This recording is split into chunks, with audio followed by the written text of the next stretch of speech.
గత వైసీపీ సర్కార్ అస్తవ్యస్త విధానాలతో పాటు వెళుతూ ఖజానాలో చిల్లి గవ్వ కూడా లేకుండా చేస్తుంది.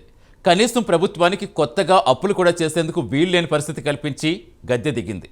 ఎన్నికల్లో అఖండ విజయం సొంతం చేసుకుని ఎంతో హుషారుగా గద్దెనెక్కిన కూటమి ప్రభుత్వానికి ఇప్పుడు అప్పటి సర్కార్ నిర్వాహకం చూసి నీరుగారిపోవాల్సి వస్తోంది. కనీసం బడ్జెట్ పెట్టుకోవాలంటే కూడా ఏం చెయ్యాలో దిక్కుతోచని పరిస్థితుల్లో రాష్ట్ర ఆర్థిక పరిస్థితి ఉంది. ఈ నేపథ్యంలో ఇన్ని నెలలు ఓటాన్ బడ్జెట్తో నెట్టుకొచ్చిన కూటమి సర్కార్ నవంబర్ 2వ వారంలో పూర్తిస్థాయి బడ్జెట్ పెట్టేందుకు సిద్ధం కావటం ప్రాధాన్యం సంతరించుకుంది.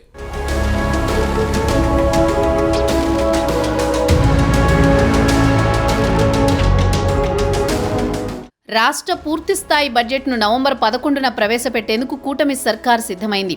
ఆర్థిక శాఖ అధికారులు బడ్జెట్ రూపకల్పనలో తలమునకలై ఉండగా శాసనసభ ఆర్థిక వ్యవహారాల శాఖ మంత్రి పయ్యావుల కేశవ్ బడ్జెట్ పనుల్లో నిమగ్నమయ్యారు.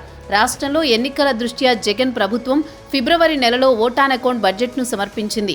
మొత్తం 2,86,389 కోట్లకు బడ్జెట్ సమర్పించారు.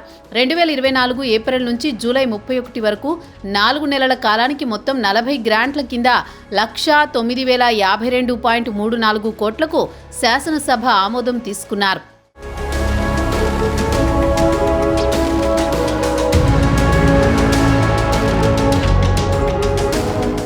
జూన్లో కూటమి ప్రభుత్వం ఏర్పడింది. జూలైలో పూర్తిస్థాయి బడ్జెట్ సమర్పించాల్సి ఉంది.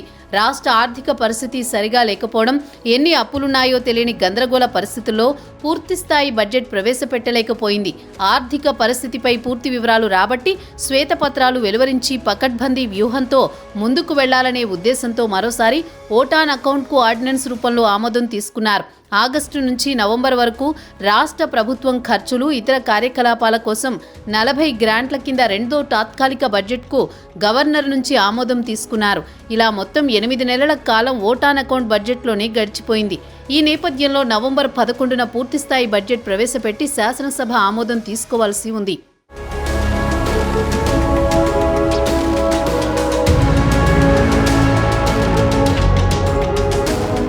ఎన్నికల్లో ఎన్డీఏ కూటమి సూపర్ 6 పథకాల పేరుతో ప్రజలకు భారీగా సంక్షేమ పథకాల అమలుకు హామీ ఇచ్చింది. ఇందులో భాగంగా ప్రభుత్వం ఏర్పడిన కొత్తలోనే వృద్ధాప్య, ఇతర పెన్షన్ల మొత్తాన్ని పెంచి అమలు చేస్తున్నారు. మిగిలిన సంక్షేమ పథకాల అమలుపై ఆర్థిక శాఖ కసరత్తు చేస్తోంది. జగన్ ప్రభుత్వంలో అమలు చేసిన సంక్షేమ పథకాల వ్యయం కన్నా మరో 20,000 కోట్ల వరకు అదనంగా ఖర్చవుతుందని అధికారులు లెక్క తేల్చినట్టు సమాచారం. నవంబర్ నుంచి ఉచిత గ్యాస్ సిలిండర్ల హామీ కూడా అమలు కాబోతోంది. రాబోయే 4 నెలల్లో ఏ పథకం ఎలా అమలు చేయబోతున్నారో బడ్జెట్లో రూపురేఖలు వెల్లడించే అవకాశం ఉందంటున్నారు.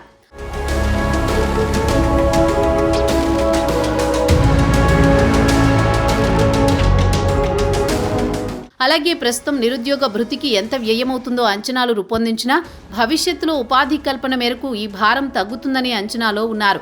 సంక్షేమ పథకాలు ఒక్కొక్కటిగా అమలు చేసేలా ప్రణాళిక రూపొందిస్తున్నట్లు ఆర్థిక శాఖ అధికారులు సూచనప్రాయంగా వెల్లడిస్తున్నారు.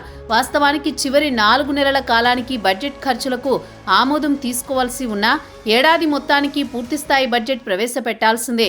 దాదాపు 2.90 లక్షల కోట్ల మేరకు బడ్జెట్ ఉండొచ్చని ప్రాథమికంగా తెలుస్తోంది. అమరావతి, రాజధాని, పోలవరం ప్రాజెక్టుకు బడ్జెట్లో పెద్దపీట వేయనున్నారు.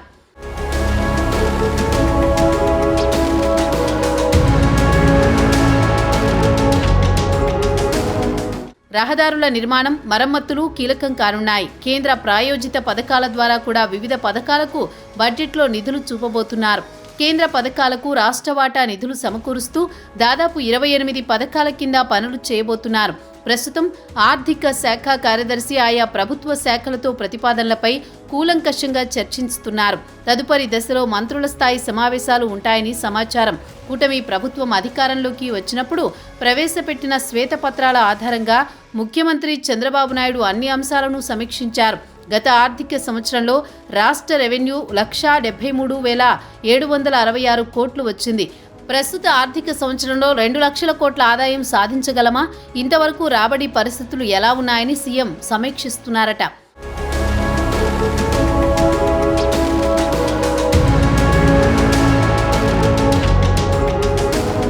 కొత్త విధానాల వల్ల, తీసుకోబోయే నిర్ణయాల వల్ల రాబడిపై ప్రభావం ఎలా ఉండబోతోంది అనే అంశాలను ఎక్సైజ్, వాణిజ్య పనులు, రెవెన్యూ, రిజిస్ట్రేషన్ అధికారులను సీఎం చంద్రబాబు అడిగి తెలుసుకుంటున్నారు. సంపద సృష్టి కోసం ఎలాంటి చర్యలు తీసుకోవాలన్న దానిపై కూటమి సర్కార్ ప్రధానంగా దృష్టి సారిస్తోంది. పెట్టుబడుల ఆకర్షణపై కూడా ఫోకస్ పెడుతోంది. మొత్తానికి గత 5 ఏళ్లలో కుప్పకూలిన ఆర్థిక వ్యవస్థని గాడిలో పెట్టడానికి సర్కారు పెద్ద కసరత్తే చేస్తోంది. ఆ క్రమంలో కూటమి ప్రభుత్వం మొదటి పూర్తిస్థాయి బడ్జెట్ ఎలా ఉండబోతోందనే ఆసక్తి అందరిలో నెలకొంది.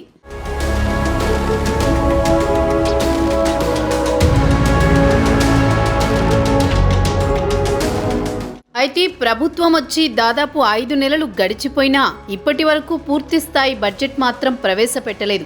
దీనిపై విపక్ష వైసీపీ చేతగాని ప్రభుత్వం అంటూ కూటమి ప్రభుత్వంపై విమర్శలు చేస్తోంది. అయితే చేతగాని ప్రభుత్వం తమది కాదని, సంపద సృష్టించలేక రాష్ట్రాన్ని దివాలా తీయించిన గత ప్రభుత్వమే చేతగాని ప్రభుత్వం అంటూ కూటమి నేతలు వైసీపీపై విరుచుకుపడుతున్నారు. రాష్ట్రాన్ని జగన్ ఏటీఎంలా వాడుకుని 5 ఏళ్ల పాటు అభివృద్ధికి బీజం వేయకుండా, సంపద సృష్టి జరపకుండా రాష్ట్రాన్ని సర్వనాశనం చేశారంటూ తెలుగుదేశం, జనసేన, బీజేపీ నాయకులు విమర్శలు చేస్తున్నారు. ఖజానాలో డబ్బులు లేకపోవడానికి కారణం అప్పటి జగన్ విధానాలే అని విమర్శిస్తున్నారు. గత ప్రభుత్వం సంపద సృష్టిలో ఫెయిల్ అవ్వడం కారణంగానే ఇప్పుడు పూర్తి స్థాయిలో బడ్జెట్ ప్రవేశపెట్టడానికి డబ్బులు వెతుక్కోవలసిన పరిస్థితి వచ్చిందని కూటమి నేతలు అంటున్నారు. అయితే వైసీపీ మాత్రం ప్రజలను నమ్మించి మోసం చేశారని, ఎన్నికలకు ముందు మాటలు కోటలు దాటేలా మాట్లాడారని, చేతల్లో మాత్రం ఏమీ చేయలేకపోయారని, హామీలను అమలు చేయడం లేదని వైసీపీ విమర్శలు చేస్తోంది.